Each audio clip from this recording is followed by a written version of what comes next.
Glória a Deus. Bom, então vamos à palavra de Deus nesta manhã. Vamos continuar no livro de Marcos, capítulo 3, versículo 1.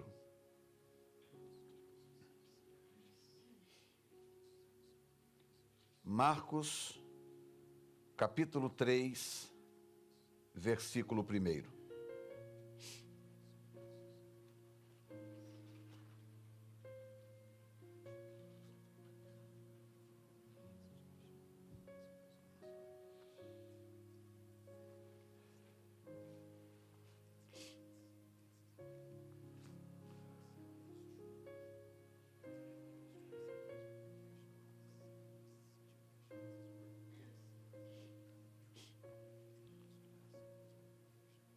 Marcos capítulo 3, do versículo 1 em diante. O tema do que eu quero falar nesta manhã é: escolha Deus ou sistema. Escolha Deus ou sistema. Marcos capítulo 3 diz assim: e outra vez entrou na sinagoga e estava ali um homem que tinha uma das mãos mirradas. E estavam observando se curaria no sábado, para o acusarem. E disse ao homem que tinha a mão mirrada: levanta-te e vem para o meio.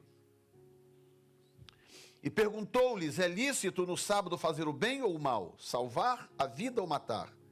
E eles se calaram. E olhando para eles em redor com indignação, condoendo-se da dureza do seu coração, disse ao homem: estende a mão. E ele a estendeu, e foi-lhe restituída a mão sã como a outra. E tendo saído, os fariseus tomaram logo conselho com os herodianos contra ele, procurando ver como matariam. Como é que salva uma raça dessa? E retirou-se Jesus com seus discípulos para o mar, e seguia-o uma grande multidão da Galileia e da Judéia. Vou estender um pouco mais. E de Jerusalém e da Idumeia e da além do Jordão, e de perto de Tiro e de Sidom, uma grande multidão que, ouvindo quão grandes coisas fazia, vinha ter com ele. Digam graças a Deus. Esta madrugada, eu estava meditando nesta palavra, conversando com o Senhor, e Ele falando comigo sobre o que acontece quando Ele decide quebrar o protocolo. O que acontece quando Deus decide quebrar o protocolo? Sempre haverá dois grupos quando Deus decide quebrar o protocolo. Primeiro grupo é aquele grupo que vai se beneficiar de tudo aquilo que Deus fizer naquele momento, porque toda vez que Deus tem algo especial para fazer, Ele quebra o protocolo. Escute bem, gente. Deus não cabe em caixa nenhuma. Deus não cabe na minha caixinha, Deus não cabe na sua caixinha, Deus não cabe na caixa de denominação nenhuma. Todas que tentaram fazer isso se perderam ao longo do tempo, porque Deus é muito maior do que isso. Muito maior. Ele não se submete a ninguém, Ele não dá satisfação a ninguém. Ele mesmo disse: agindo eu, quem impedirá? E nós estamos vivendo um momento como esse, momento no qual Deus decidiu fazer certas coisas, e Ele não está pedindo conselho a absolutamente ninguém. Ele não está perguntando para a Igreja Batista, para a Presbiteriana, para a Assembleia de Deus, para a Igreja Maranata, para a Metodista, se eles concordam, se está bom para eles. Deus não está nem aí com as nossas próprias regras humanas e denominacionais. Senão Ele não seria Deus. Se Deus fosse se submeter às nossas caixinhas, às nossas formas, Ele deixaria de ser Deus. Ele é Deus exatamente por causa disso, porque Ele está acima de todos. Eu estava vendo esses dias o histórico das igrejas que debandaram para o lado do sectarismo. O que é isso, pastor? São igrejas que acham que só elas detêm a verdade. Então, você começa a pegar aí desde o do 16º século, final da Idade Média, perto do 17º século, quando começaram os avivamentos, logo depois da Reforma, logicamente, né, nós temos o primeiro registro de um avivamento em 1727, e de lá para cá vários pequenos reavivamentos, até que alguns grandes avivamentos aconteceram. E aí, nesse inteirinho, sempre surge uma igreja aqui, uma denominação ali, que acha que detém a verdade absoluta em relação às outras. E aí eu estava vendo esse histórico, né? E pensando, meu Deus, o céu é um lugar tão maravilhoso, tão grande, tão glorioso. Já pensou se o céu estiver reservado para uma única igreja, uma única denominação? Que loucura seria uma coisa dessa se Deus fizesse algo dessa natureza? O céu é um lugar maravilhoso, um lugar grandioso. O céu é um planeta espiritual. O céu não é um lugarzinho cheio de nuvem, onde você vai passar a eternidade inteira deitado numa nuvem, bebendo água do rio da vida. Não, é um lugar bem mais cool than that. O céu é um lugar muito mais incrível, muito mais maravilhoso do que isto, que nós vamos passar toda a eternidade lá e nós não vamos conseguir desbravar tudo. De tão maravilhoso que é o lugar, porque Deus é assim, gente. Deus é assim. Isaías diz que Deus mediu os céus a palmos, a palmos. Sabe o que isso significa? Significa que a mão dele é muito grande. Muito grande. A distância entre uma galáxia e outra, o universo observável hoje tem cerca de 14 bilhões de anos-luz de extensão. Há lugares do universo que os telescópios mais potentes não conseguem chegar. E aí vem Isaías na maior cara de pau e diz, Deus mediu isso a palmos. Não foi nem a côvados, porque o côvado é a distância da ponta da mão até o cotovelo. Né? Esse é o côvado. Não, Deus mediu os céus não, a palmos. A palmos. Eu fico pensando, quantas galáxias cabe num palmo de Deus? Um palmo. Vocês estão entendendo? Por que eu estou dizendo isso? Para poder desmontar a sua caixinha. O Espírito Santo precisa desmontar as nossas caixinhas, para que a gente possa sair dessa caixinha e usufruir das maravilhas dele. Ele é grande demais, gente. Grande demais. Ele tem o controle de absolutamente tudo. Ele exerce domínio sobre todos os governos dos homens. Ele sabe exatamente o que quer, exatamente onde vai chegar. A sua palavra é a verdade e ela não mente, nunca falhou e jamais falhará. E esse texto, ele nos aponta exatamente nessa direção. Porque esse texto conta uma história que parece muito simples, mas ela tem vários entroncamentos interessantes. A história de um homem que tinha uma mão mirrada, a mão dele era engeada, toda mirrada, e esse homem estava numa sinagoga, entre aspas, dentro de uma igreja. Era um homem que tinha uma mão mirrada, ninguém observava aquele homem, ninguém notava aquele homem. O homem estava sofrendo. Como é que um homem vai trabalhar, sustentar sua casa, trazer as provisões para sua família com uma das mãos mirradas? Ele está automaticamente limitado, certas profissões que ele não vai poder exercer, trabalhos manuais para ele passam a ser quase que impossíveis.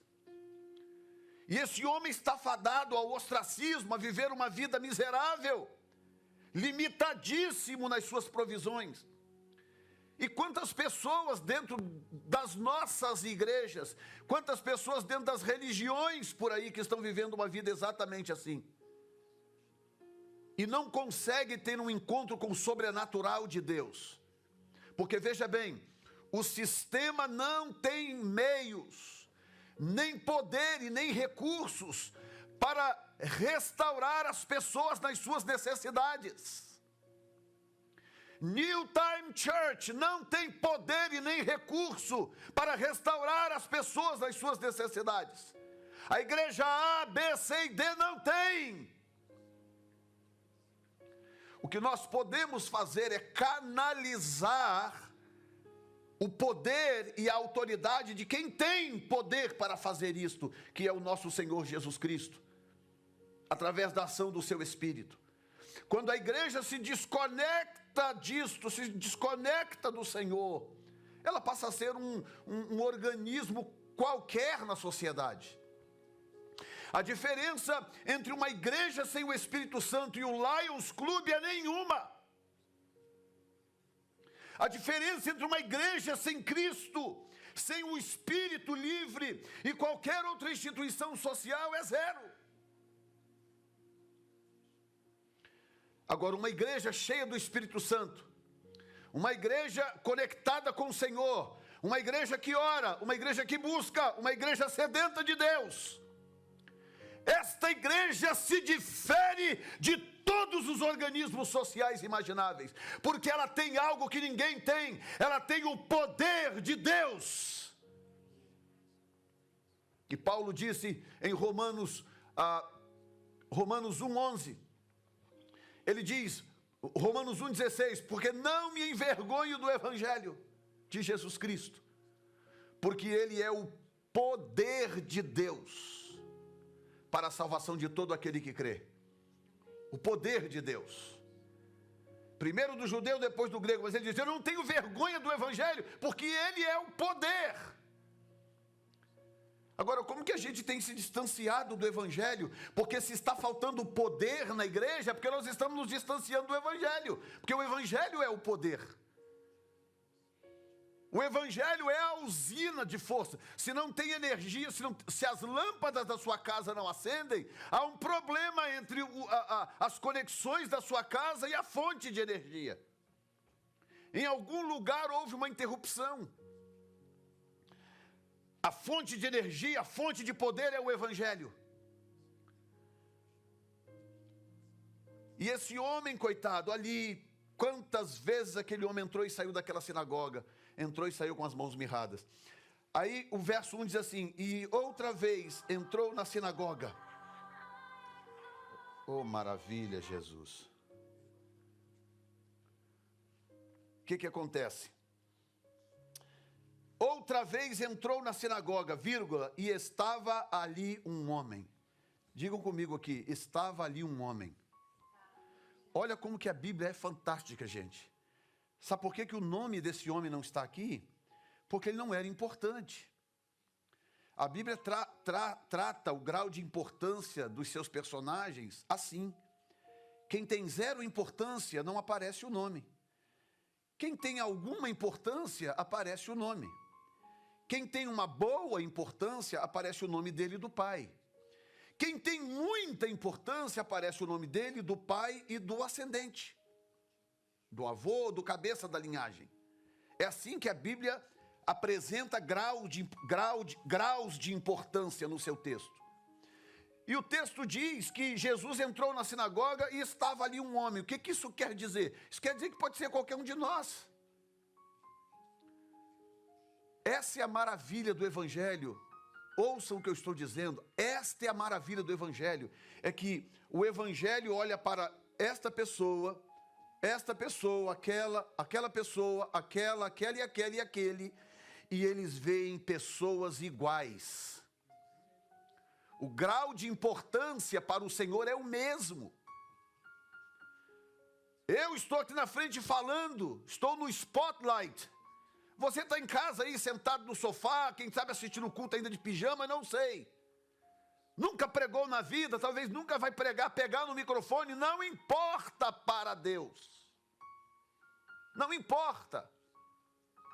O texto começa falando de que lá estava um homem. Se o texto viesse e falasse, estava lá o fulano de tal, filho de ciclano, neto de Beltrano, você fala, não, está contando da história porque o cara era o bambambam da cidade. Não, não é por isso. A história está sendo contada porque o texto quer mostrar para mim que Jesus se preocupa com absolutamente todos. Todos.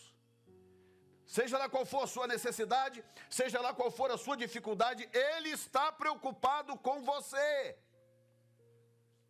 E Ele está pronto para te atender. Agora escute esta, verso 2. E estavam observando se curaria no sábado para o acusarem. Aí entra um problema grave, que é a oposição que a religião faz a Cristo. Como assim, pastor? Oposição? Mas religião não está a favor de Cristo? Seria muito bom se estivesse. Às vezes está muito contra Cristo. Porque as religiões e as igrejas criam tantos dogmas para si mesmas, criam tantos princípios e tantas regras, que chega um ponto, chega um ponto que elas passam a ser mais fiéis aos seus dogmas e às suas regras do que aos princípios do Evangelho. É por isso que falta poder na igreja. Estão entendendo? As pessoas entram hoje nas igrejas, entram e saem da mesma forma, porque falta poder. O que transforma vidas, gente, é poder. Poder. É isso que transforma a vida. É isso que cura uma pessoa. É isso que transforma uma mão mirrada numa mão produtiva. Você quer que Deus hoje entre na sua vida e transforme aquilo que está mirrado na sua vida numa área produtiva da sua vida? Você precisa do poder de Deus. Você precisa do poder de Deus. Não é a membrasia de uma igreja que vai fazer, você precisa do poder de Deus. É o poder de Deus. Por isso que clamamos tanto por avivamento, porque avivamento não é outra coisa senão o retorno do poder de Deus à igreja. É a igreja de novo se relacionando com o poder de Deus. Agora, os religiosos são tão estranhos, escute bem, não pense que o fato de você estar orando, jejuando, clamando e buscando a Deus, todos vão aplaudir. Uau! O Eliezer está buscando a Deus, que coisa tremenda, olha como que mudou a vida da Raquel, olha como mudou a vida da Luana.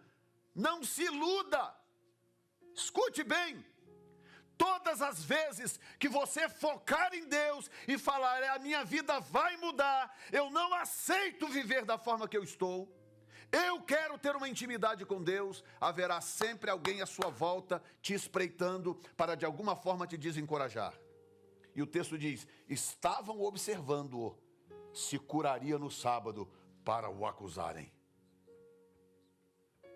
Como que é incrível o fato de que algumas pessoas são incapazes de ver o sobrenatural. Ora, se ele curasse aquele homem mesmo no sábado, já não é um sobrenatural suficiente para eu parar e falar, não, pera um pouquinho, tem alguma coisa nesse homem. Como que ele endireitou a mão? É a mão mirrada desse cara. Da onde veio esse poder? Estão entendendo?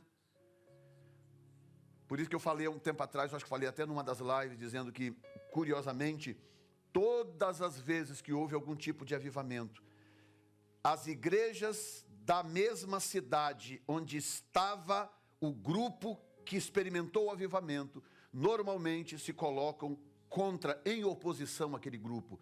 Por quê? Porque é uma quebra de paradigmas. Uma quebra de paradigmas. Porque para início de conversa vem sempre aquela pergunta, por que ele e não eu? Porque as pessoas estão sempre pensando em forma de mérito. Escute bem o que eu estou dizendo. O maior erro, um dos maiores erros que nós podemos cometer como povo de Deus, é começar a fazer comparações baseadas em mérito, na nossa concepção de mérito. Por que Deus está usando ele e não eu? Por que ele e não eu? Essa concepção de mérito, que é que é a linha de alimentação da soberba. Você sabia que para o motor do seu carro funcionar, tem uma linha buscando combustível lá no tanque, trazendo até o motor? Essa linha que traz o combustível até o motor, nesse caso que eu estou falando, é esse tipo de espírito de comparação. É a linha que alimenta a soberba. Quando eu, ao invés de entender qual é o plano que Deus tem comigo, por que que Deus me usa da forma que usa, ou por que que Ele não está me usando como eu gostaria, ou como Deus poderia, ao invés de eu pensar assim, eu falei, mas pera um pouquinho, por que ela? Por que que quando ela canta acontece, Deus se move e eu não? Por que aquele grupo? Por que aquela igreja? Por que aquela família? Aí começa esse espírito de comparação. E aí é um fio de combustível que alimenta o pior espírito registrado na Bíblia até a data de hoje. Espírito de soberba. A soberba destruiu 1/3 dos anjos. Para que eu e você não nos sintamos imunes, deixa eu te dizer, a soberba destruiu um querubim e 1/3 dos anjos. E já destruiu pessoas e pessoas ao longo da história. Porque quando a pessoa começa a entrar por este caminho de comparação, ela perde a referência de que, agindo eu, quem impedirá? Quando Deus tem um plano, Ele não explica por que Ele tem aquele plano, e Ele não explica por que Ele usa as peças e as ferramentas que Ele decidiu usar. Então ali estão aqueles de longe olhando, fica de olho aí para ver se ele vai curar a mão daquele cara no sábado. Hoje é sábado, fica de olho para ver se ele vai curar o cara. Ou seja, o meu padrão religioso não permite avivamento no sábado.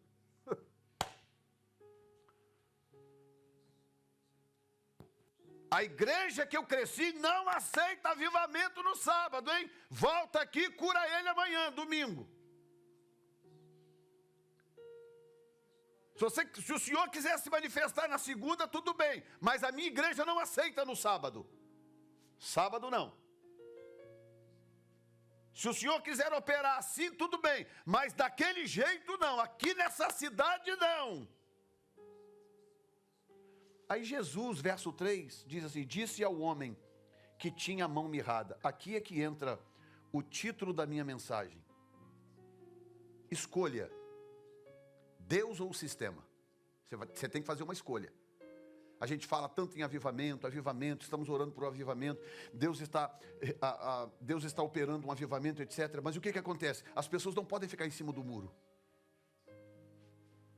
No dia que Deus mandou eu fazer o anúncio para o Brasil, que eu fiz há umas 2 ou 3 lives atrás, de madrugada eu fui falar com o Senhor, bobinho, né? Virei para o Senhor e falei, Senhor, realmente eu preciso dizer isto. Para que Deus mandaria se não precisasse?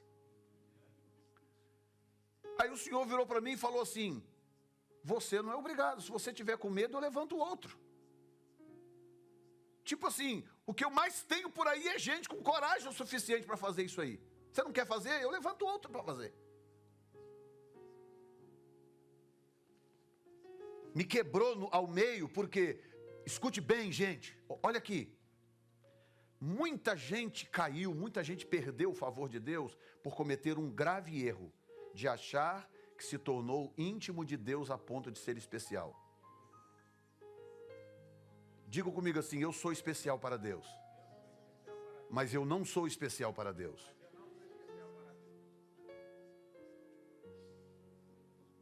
Entendeu? Ou vou precisar de terapia?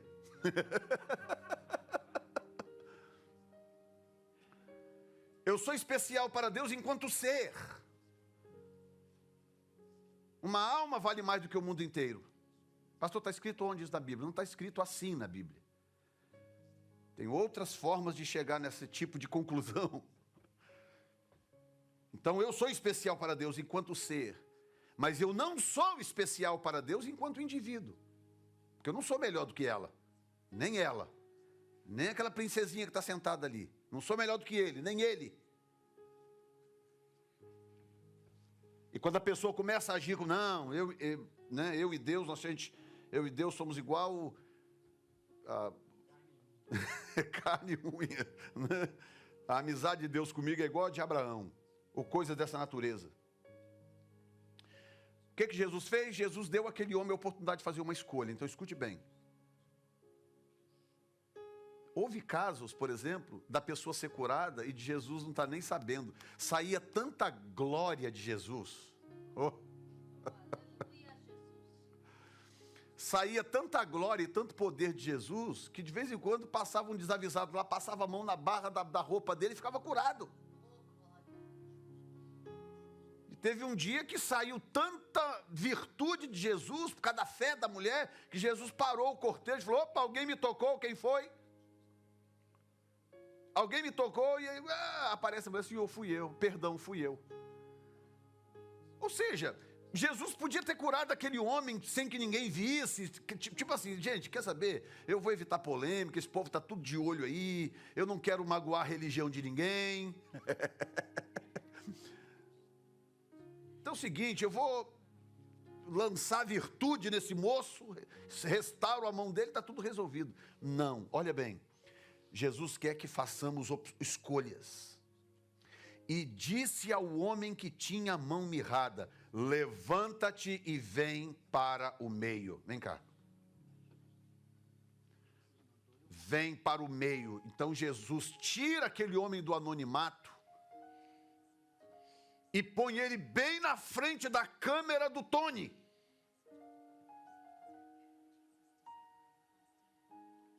Expõe a pessoa. Você está entendendo que isso é uma exposição premeditada de Jesus? Para deixar claro que existem certos moveres de Deus que não cabe para quem quer ficar oculto ou escondido. Você não entendeu a profundidade do que eu falei. Existe um grau do mover de Deus que não serve para quem quer ficar escondido no background. E quando eu digo escondido, não é trabalhando igual estão os que estão atrás das câmeras trabalhando. É escondido interiormente. É escondido nas suas convicções. Porque quando Deus começa a fazer certas coisas comigo, ou eu me exponho, ou eu não sirvo para aquele papel. Eu tenho que me expor. A minha fé tem que ser maior do que a minha preocupação com a minha reputação. Se a minha fé não suplantar o zelo que eu tenho pela minha reputação, eu não sirvo para certos moveres de Deus. Então o que Jesus fez com aquele homem? Jesus deu uma chance para ele. Você quer o mover? Você quer conhecer o meu poder e a minha glória? Ou você quer ficar escravo do sistema?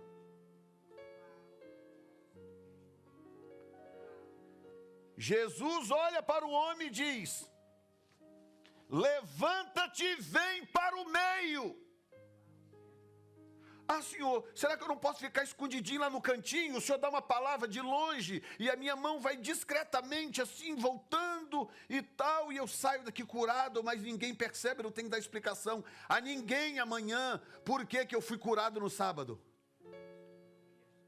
Não, vem para o meio. Eu quero que todos vejam a sua mão melhorando em pleno sábado. Eu quero que eles vejam que eu fiz isso no sábado.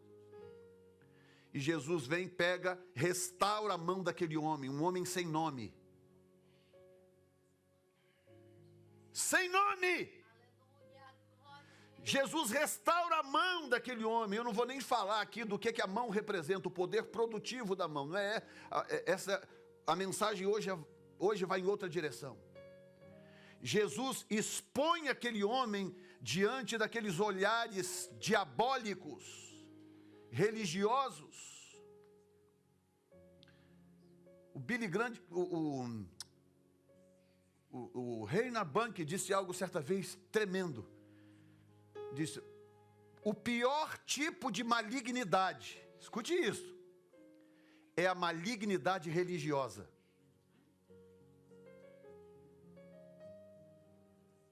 O pior tipo de malignidade que pode atingir o homem é a malignidade religiosa. É quando as pessoas fazem as maiores atrocidades, achando que estão fazendo aquilo em nome de Deus. É quando a pessoa impede Deus de atuar em nome de Deus. Agora você imagina, Jesus entrando, a Bíblia diz que era a hora da oração, quando Jesus estava entrando em Jerusalém. Ele entrou em Jerusalém na hora da oração da tarde. A hora da oração da tarde era o horário, por cultura judaica, o horário em que eles oravam pela manifestação do Messias. Eles oravam porque o sacrifício da manhã era um sacrifício oferecido a Deus. O sacrifício da tarde era o momento em que eles entendiam que Deus respondia. Então aquele era o momento que eles clamavam pelo Messias. E aí agora, obrigado, eles estão lá no sacrifício da tarde, clamando, Senhor, envia o Messias, envia o Messias. E aí está o Messias entrando pelas ruas de Jerusalém, montado num jumentinho. E os seguidores dele fazendo uma ruaça, Hosanas! Hosanas ao que vem em nome do Senhor. E os que estão lá dentro orando, reclamaram, dizendo, mande que os teus discípulos se calem, porque estão atrapalhando a nossa oração.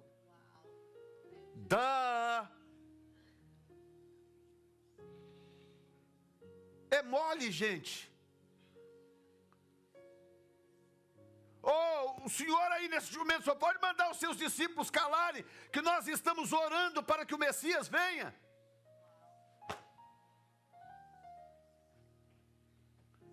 Vocês estão entendendo o que dogmas religiosos são capazes de fazer? Eles cegam a ponto de você não conseguir enxergar a luz mais brilhante possível. Como é que você não consegue enxergar um Messias no homem mais magnífico que já pisou na face da terra? O homem mais glorioso que a terra já viu. Glorioso, aquele homem andava fazendo milagres. O tempo todo, gente. Ao lado dele cego via, leprosos eram limpos, surdos ouviam, mortos eram ressuscitados. Sem falar os milagres naturais, andar sobre a água, falar com o vento.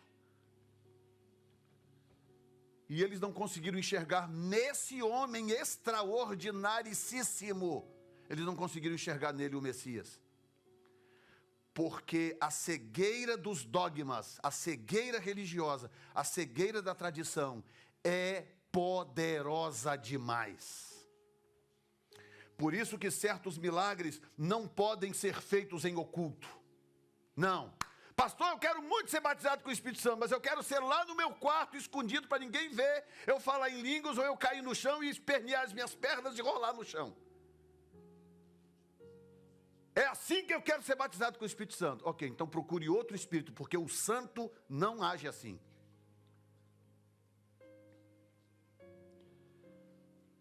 O Espírito, Santo, ele trabalha tirando de você o controle. Ele tira o controle da sua mão.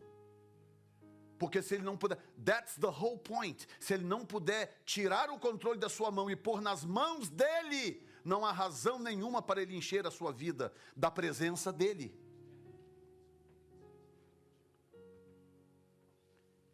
Então tem gente que está preocupada demais com a reputação para ser batizada com o Espírito Santo. Aí Jesus vem no verso 4 e diz assim, perguntou-lhes, é lícito no sábado fazer o bem ou o mal? Salvar a vida ou matar? Olha que pergunta mais básica. Coisa básica. É lícito fazer o bem ou não? É lícito curar ou fazer o mal? Olha que coisa mais básica. Você sabe o que Jesus estava dizendo nas entrelinhas? Estava dizendo, vocês não sabem nem o básico. como querem entender de coisas profundas.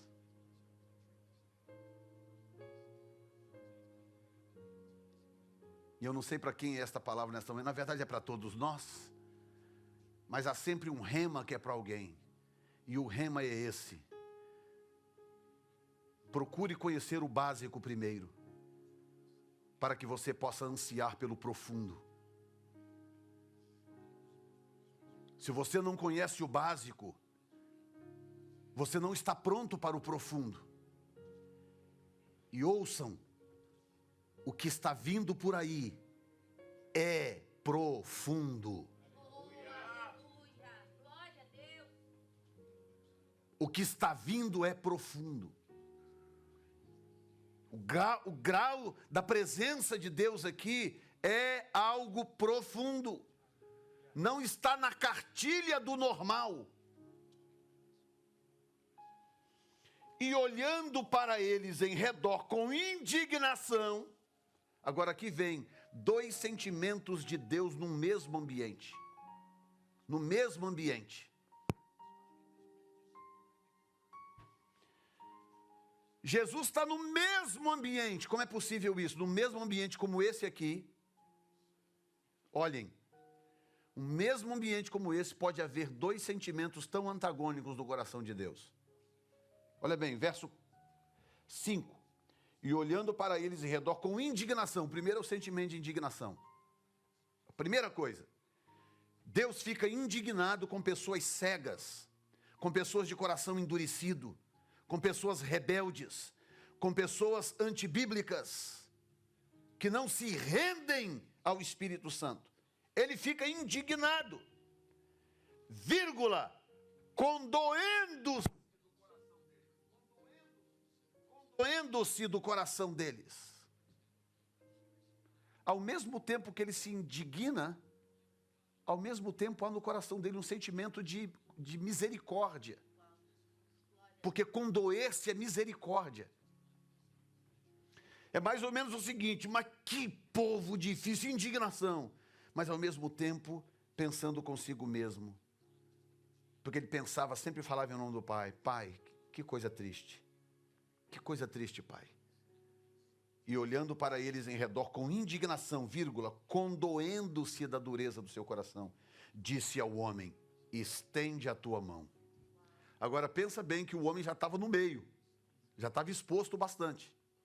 Já não podia já ir fazendo milagrezinho. Estende a tua mão. E aquela mão toda mirrada, e o homem certamente com vergonha, porque defeito físico gera vergonha. E aquele homem vai, estende a mão. Aí aqui vem um ponto que eu não posso deixar de dizer. É que a misericórdia e a compaixão do coração de Jesus é maior do que a incredulidade das pessoas ao redor. A compaixão de Jesus por aquele que sofre é tão grande, tão grande, tão grande, que a sua compaixão e a sua misericórdia pelo que sofre suplanta a dureza do coração dos que não creem.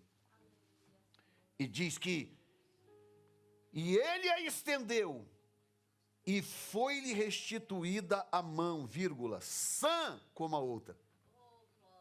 Aí não diz nem como foi, só diz que ele estendeu aquilo. Eu imagino que quando ele estendeu, a mão já estava pronta. O milagre de Jesus está sempre pronto. Amém? O milagre de Jesus está sempre pronto. Não é nunca é um milagre pela metade. Aí verso 6, tendo saído, os fariseus tomaram logo conselho com os herodianos contra ele, procurando ver como o matariam. Então agora escute isso, eu vou terminar com esta palavra. Meu Deus. Quando Deus começar a fazer na sua vida, ou na minha vida, um mover novo e diferente, escute o que eu vou dizer, tão certo quanto 2 mais 2 são 4. Quando Deus começar a fazer um mover novo na sua vida, pessoas estarão celebrando, pessoas estarão sendo abençoadas, edificadas por aquilo, mas haverá sempre alguém tramando em algum lugar para tentar matar o mover de Deus na sua vida. Haverá sempre alguém aliado a Satanás, tentando de alguma forma impedir que aquele milagre se propague ou que aquele milagre que Deus fez na sua vida ou está fazendo seja bênção para outros. Porque vamos supor que eles... Não, eu não sei se esse cara é o Messias. Ok, mas quantas pessoas têm o poder de mandar uma pessoa com a mão mirrada estender as mãos e a mão ficar boa ao vivo e em cores diante de todos? Quantos têm poder para isso? Quem mais tem poder para isso? Então a pessoa tinha dificuldade de crer e tal, mas ok, mas eu vi, gente. Eu vi o milagre, gente. Não há como não crer, esse homem é diferente. Eu vi o milagre. Tem realmente o mover de Deus acontecendo na vida desse homem, porque eu vi o milagre. Estão entendendo? Esse grupo existe. É aquele grupo falando, eu conheci esse cara. Tem algo de Deus realmente, porque eu conheci ele antes. Eu conheci essa irmã antes, eu conheci essa família antes. Então tem realmente algo de Deus acontecendo. Porque eu estou vendo o milagre. E eu quero o mesmo ambiente que você tem. Ou que você vive, eu quero experimentar isso também. Esse grupo existe. Mas tem um outro grupo, aliado de Satanás, que fica no canto, olhando e falando, não é possível, como é que ele pode estar vivendo uma coisa dessa? Como assim? Como assim milagre? Como assim que Deus está usando? Como assim que Deus levantou? Como assim?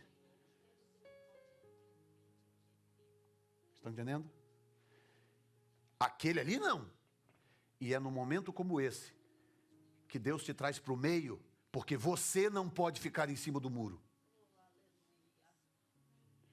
Aí ele te traz para o meio. Você quer experimentar um milagre? Você quer um milagre a ponto dessa mão mirrada estender? Os milagres de Azusa estão todos catalogados. Foi um dos avivamentos mais bem catalogados da história. Chegou um ponto que começou com uma nuvem do tamanho da mão de um homem. Na sala de uma casa, numa rua chamada Bonnie Bray Street, em Los Angeles. Tive o prazer de estar lá. A casa está lá, no mesmo lugar, reformada e tudo, mas lá no mesmo lugar. Começou ali com uma nuvem do tamanho da mão de um homem, 9 pessoas. Depois mudou-se para a rua Azusa Street, e ali ficou por anos. E chegou um ponto que aquela nuvem cresceu tanto, que os doentes que eram levados para a igreja, muitos deles experimentaram curas a 2 quarteirões de distância da igreja. 2 quarteirões. Mas o que acontece? Tem a história de um culto que demorou, o pastor da igreja, ele só ministrava quando Deus se movia. Ele tinha lá a intimidade dele com Deus, os critérios dele com Deus. Só quando Deus se movia que ele ministrava. Ele ficava sentado num canto lá com uma caixa na cabeça, parecia um doido. Uma caixa na cabeça lá esperando. E teve um dia que ele esperou por 6 horas. Tinha 3 cultos por dia. 3 cultos por dia, parece que por 3 ou 4 anos seguidos. 3 cultos, de manhã, de tarde e de noite. 7 dias por semana, por 3 ou 4 anos seguidos. E num desses dias, Deus demorou a aparecer, a se manifestar, e ele ficou ali, e entrou gente, saiu gente, cantou, e tá. 6 horas depois, a glória de Deus desceu no lugar. Quando a glória de Deus desceu no lugar, ele tirou a caixa da cabeça e começou a ministrar. E tinha um homem que tinha perdido um braço aqui no ombro, perdeu o braço, não tinha nada. Tinha uma prótese, e há 100 anos atrás, imagina a qualidade das próteses, né? Hoje em dia tem próteses magníficas, né? Robóticas e tal. Naquela época não, era só aquele negocinho que colocava com a mão falsa que ficava balançando assim, né? Prótese. E esse homem tinha uma prótese aqui, estava com uma roupa, um casaco, não sei, uma camisa, daquela que esconde, e estava ali. 6 horas depois, quando a glória de Deus veio, que o pastor Seymour, William Seymour, saiu ministrando, ele foi naquele homem e ministrou sobre aquele homem. Quando ele começou a orar por aquele homem, isto é milagre catalogado, isso não é chute, é milagre catalogado. O braço daquele homem, começou a crescer de volta e expurgar a prótese. A prótese foi saindo e apareceu na manga uma mão com 5 dedos e unhas. Deus criou um braço ao vivo e em cores. Ah, pastor, aí já forçou a amizade, eu só acredito vendo, não sei o que lá e tal. Ué, Jesus fez milagres criativos. Jesus orou por caras que não tinham o olho, não tinha. Teve um caso que Jesus teve que fabricar um olho. Ele foi lá, pegou uma terra, cuspiu no chão, fez um lodo e fabricou um olho e botou lá dentro. O evangelho mudou ou ele é o mesmo, gente? Hein? O evangelho mudou ou ele é o mesmo? Então eu não aceito um evangelho que me prometa menos do que o que está escrito ali na palavra de Deus. Porque o evangelho é o mesmo. Vamos ficar de pé neste momento.